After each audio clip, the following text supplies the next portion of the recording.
Bonjour, je suis Sophie, gestionnaire de paye, et je vous retrouve aujourd'hui pour vous parler des registres obligatoires qui sont à avoir par les employeurs et en particulier du registre unique du personnel. On peut aussi le trouver sous l'appellation livre d'entrée et de sortie du personnel, mais le plus important ce n'est pas l'appellation, c'est qu'il est obligatoire et surtout les mentions qui sont à faire figurer dans ce registre sont définies par le Code du travail et elles doivent impérativement y figurer sous peine d'avoir une amende qui peut être multipliée par le nombre de salariés concernés par le registre. Il faudra donc mettre en place ce registre dès le premier salarié embauché, même s'il s'agit par exemple d'un stagiaire qui ne serait pas rémunéré. Alors, il existe deux exceptions, deux cas dans lesquels le registre n'est pas obligatoire. C'est pour les particuliers employeurs, par exemple les personnes qui emploient une assistante maternelle pour garder leur enfant. Dans ce cas, le registre n'est pas obligatoire.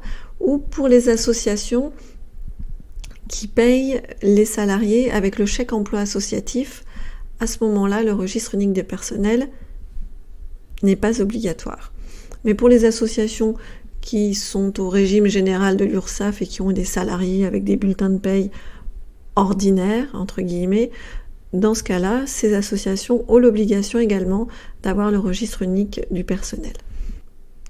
Si l'entreprise a plusieurs établissements avec des salariés dans chacun de ces établissements, il faudra autant de registres qu'il y a d'établissements.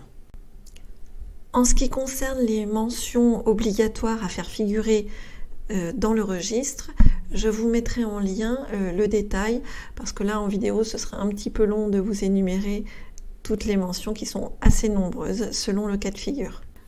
Pour le format de la tenue du registre, l'employeur a le choix entre le format papier et le format informatique.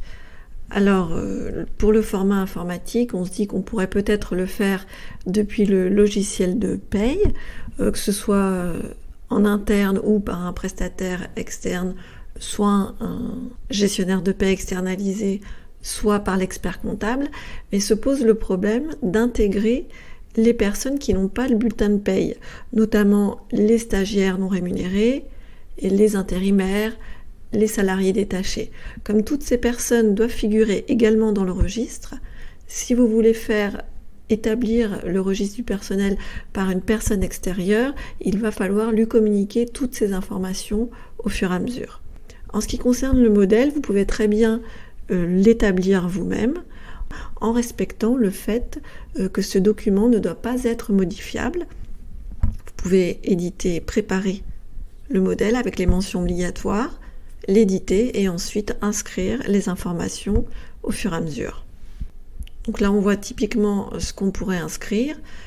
Dans un premier temps, les informations concernant l'établissement, avec toutes les références de l'entreprise. Puis, pour le salarié, donc les éléments relatifs à son identité, à son contrat.